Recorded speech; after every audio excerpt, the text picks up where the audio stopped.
What's up, everybody? Welcome back to another episode of Study Hall here on UFS University. My name's Tam. I'm joined by the lamest player in the game, James. Hey, James. So this is a buddy cast, just me and you hanging out, talking about some meta-related stuff. And before we jump into topic 2, I want to direct everybody out to patreon.com/TCG University. If you like the content, support the show. Toss a couple bucks and get some exclusive / time-sensitive, time-gated.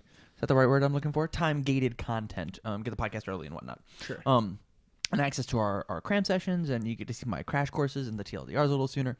It's the whole deal. If you got no bucks to toss, that's totally chill. Go to YouTube and do the cool YouTube stuff. Like, share, subscribe, hit that notification bell, share it in your local group chats. So with that, we're going to move on to topic 2, which is, where did the killers go? Is this topic 3? It's topic 3, sorry. Yep, or is you're this, right, you're right. So this is topic 2, but we're splitting the PTC results into 2 just because it was like a 40-minute video. A little longer. Man, it's already 1 o'clock So and I have work tomorrow. technically topic 3. Topic 3 of the week. This should come out on Wednesday, the something. Sure. Where'd the killers go? Where'd they go? If we look back at the past 2 PTCs, which I have pulled up here, I love having this little screen here. We've got Akuma, Elena, Ed9, Reptile, Whitzel, Gil, Cassie Cage, Goro from the Cameron Park PTC. And then we've got Anacharis, Kung Jin, Jackie Briggs, Chun-Li, J-Tao Bane, Scorpion, Akuma, and Dr. Cossack as the top 16 characters that have existed in this past year. The only one that doubled up was Akuma, correct? Did I misread that? No. I don't believe so. I believe that's true.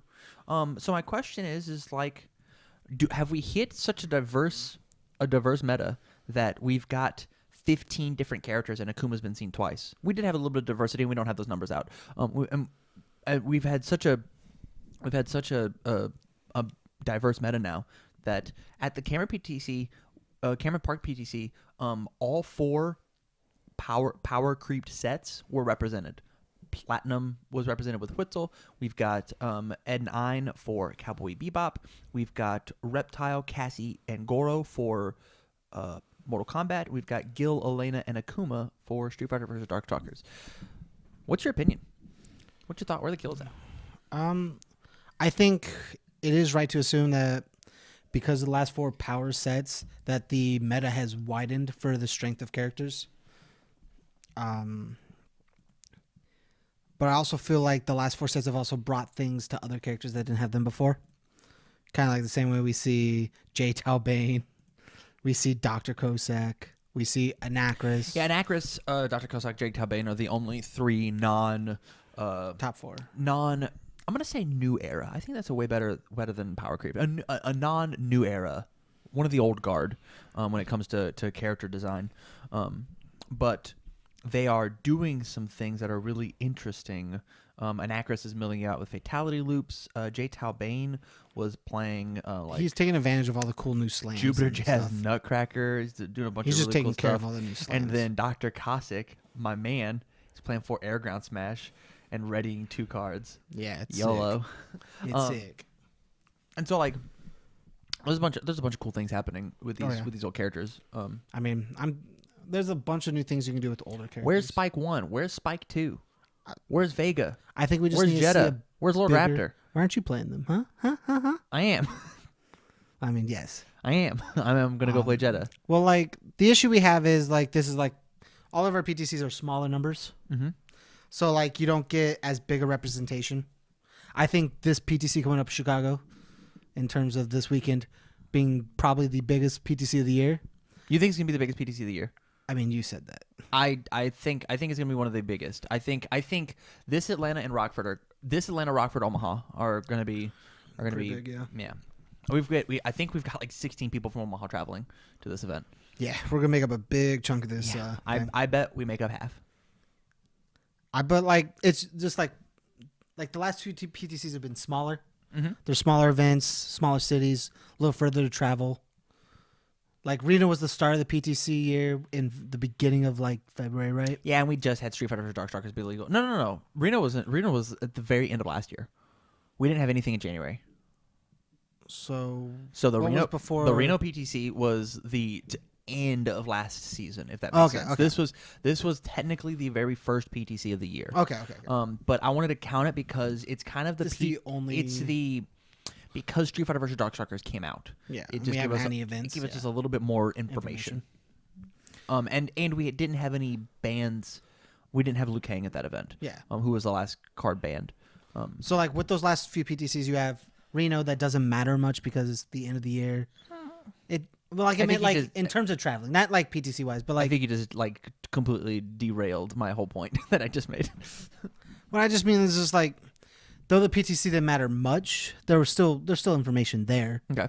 There people still decided to travel, but like not everyone went, well, this is going to be a good PTC to be at. Like Chicago is like centered. It's near closer to everybody else than like Reno is all the way down at the bottom of the US. Like there's less space for people to travel to get to it. Okay. So you're saying due to a lack of attendance size, we are not getting a big enough sample size to determine where the killers are. Yeah.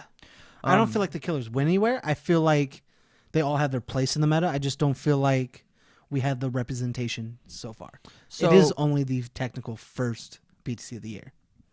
What about Spike 1, Spike 2? Where'd they go? They were monsters. They were. Spike 2 was so good it beat Asmon Katarina. You're right. And it's gone. Is hand cannon that scary? Hand cannon is a very good card. It was basically a silver bullet for that deck. Yeah. But there are ways to play with it. Here's my thing about hand cannon. You ready? Are you ready?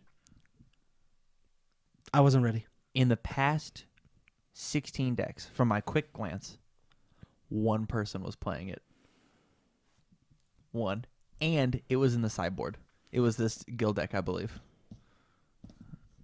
It was just Gil. Oh, Dr. Kazak played 4 hand cannon. Just kidding. All right, 2 decks. Hold on, we're going to go back. We're going to keep looking. I'm going to keep jamming. That one definitely played hand cannon. Yeah, Ken Broberg played hand cannon. Maybe I'm just wrong. Maybe I'm just like the most wrong possible. That definitely played hand cannon. Jackie played 4 hand cannon. Man. Tyler, you can edit all this out, right? Hold on. Oh, Scorpion played hand cannon, of course, duh. Akuma played hand cannon. Neat. Okay, so maybe my initial assessment was wrong, but like the biggest thing that I'm saying and I'm thinking about is like if you don't fight against a hand cannon deck, you kind of just win as Spike 2. Like Spike 2 is still nuts. Oh yeah, definitely. Like I don't think his position has changed. There's just more outs to what he did. Like the issue of why Spike 2 was so strong was there wasn't much you could do. Totally. Like prepare to fight was really good, and having the ability to just bang him when he goes in. Those were like the 2 main outs people played against it. 2 action cards that he was allowed to rip out of your hand with that 1/3/5 Gebrek. Yeah. Always evening the Let's reclaiming what's ours. Reclaiming what's ours. Yeah. Good call. I was like, let's name every other Gebrek foundation. Like it's mostly about knowing the matchup. Like everyone kept like obviously I got beat for the finals versus Spike 2. Yeah. Like that entire weekend was, well, there's no way you're going to do it again. There's no way you were going to, like I won the PTC before. Yeah. The fighting Spike 2 in finals at PTC. Yeah. There's no way you're going to be able to go through what was basically just going to be a Spike 1 and Spike 2 event at Worlds and still come out on top like that. And like I also wasn't expecting to, let's be honest. The truth comes out. Round 2 immediately lost to a Spike 2 deck. Happens. It happens. I think it went 2-2 with versus Spike 2. That's funny. Losing the ones that matter. Yeah. But like it's not just about having bad matchups or having good matchups. It's about playing the matchups that aren't good or bad for you. Okay. Like, you obviously know what your good matchups are and what you need to do to win those. You know what your bad matchups are, what you need to do to win those. But, like, the matchups people don't consider are the ones that are just neutral. It's just your opponent either plays better than you or you play better than them. And that's where I feel like a lot of people, when they look at decks, fall off, is just because they're thinking too much of the negatives. Like, Spike 2 obviously has a very hard out to it all. Keep talking. But there's good sides to everything. Yeah, that makes sense. And the thing that I'm seeing is I don't know, besides small sample size, which you've talked about, I don't know why Vega didn't show up to this event, because Phil Birch, Kevin Broberg, William Howard have made, and Andrew Alexa have like made this staple evil Vega deck. Mm-hmm. Why is that deck not everywhere? Besides like a lack of I don't want to play it.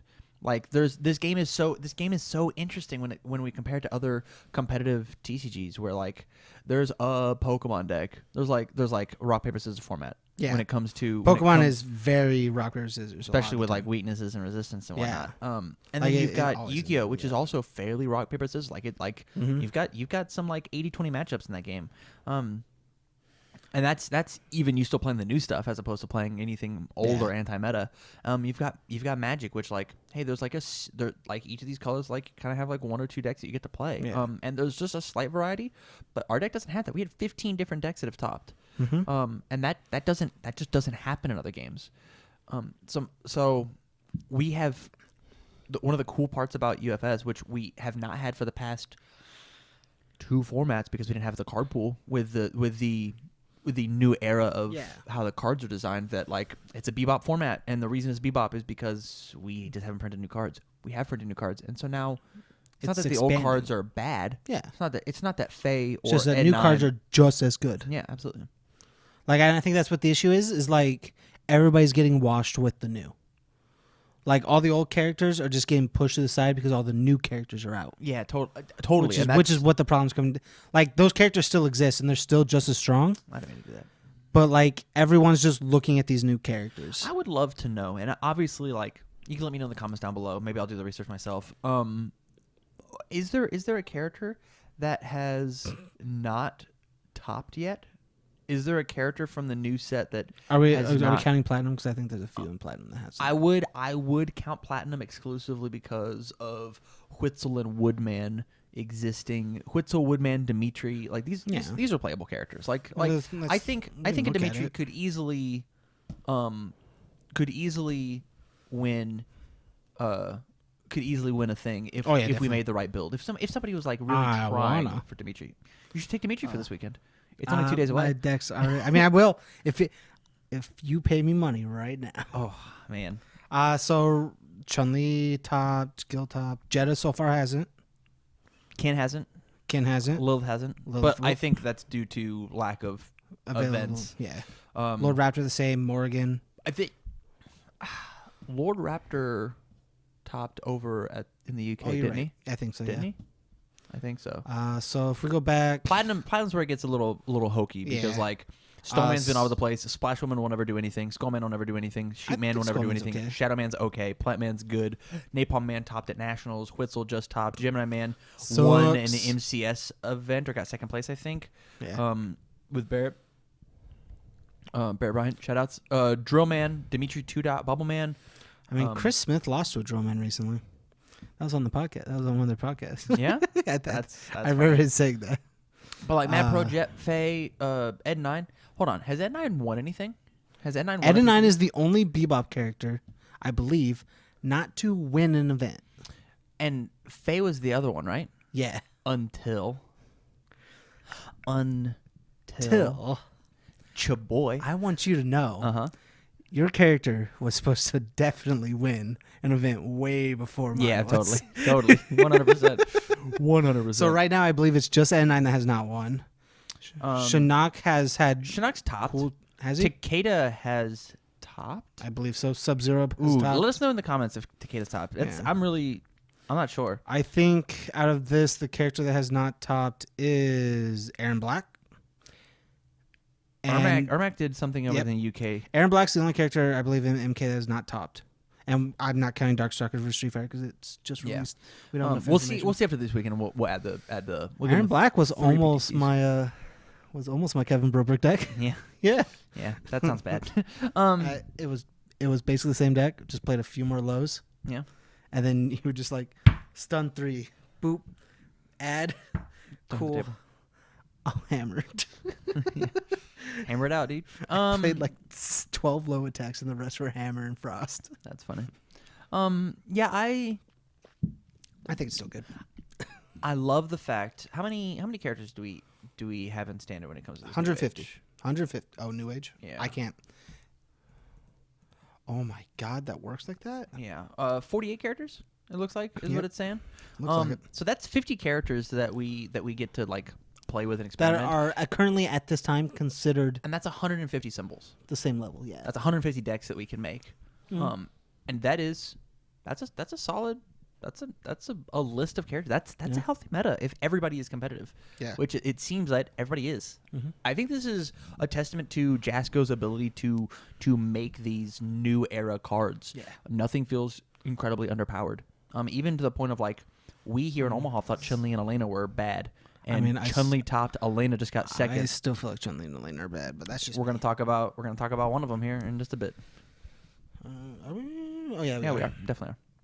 My answer is always gonna be the same. Are there any last minute things you can think about? Last minute ways? Anything you want to tell to the good people? Don't be scared to play the bad characters. Don't be scared to play. Definitely don't be. Don't be scared to play bad characters. Don't be scared to play good characters. Honestly, Yeah. The diversity prizes are getting better, and so there's no reason for you to go for it if you feel like go to win it. Either go to have fun and play some bad Ken Broberg deck, or like go to win and go play Akuma. Like, Hey, I'm gonna go win. Or go to win. When and go play I Akuma. win with Kevin Broberg, I will eat crow. I'll make this my main Twitter post. Fair? Do you even have a Twitter? I do not have a Twitter. I'm gonna make your Twitter, and your first tweet is gonna be, "Man, Kevin Broberg's pretty good." Ken Broberg's pretty good. But no, I think the biggest thing have that to you go can win. do in this game because of how I'm gonna use this word diverse our cast is, and it's only gonna get more diverse with Soul Calibur, is play who you want to play. Everybody's playable. Mm-hmm. It is now really truly feeling like the universal fighting system, and it feels like everybody's got a fighting chance. There might be 3 symbols that are a little above the rest. Yeah, Fire, Earth, and Good. Order's pretty good, But oh, yeah, but you know how I feel about Missile I Launcher. mean, Order just needs some spam, and it's pretty good. With that, I'm gonna bring the topic 3 to a close. We're gonna go ahead and move on to topic 4.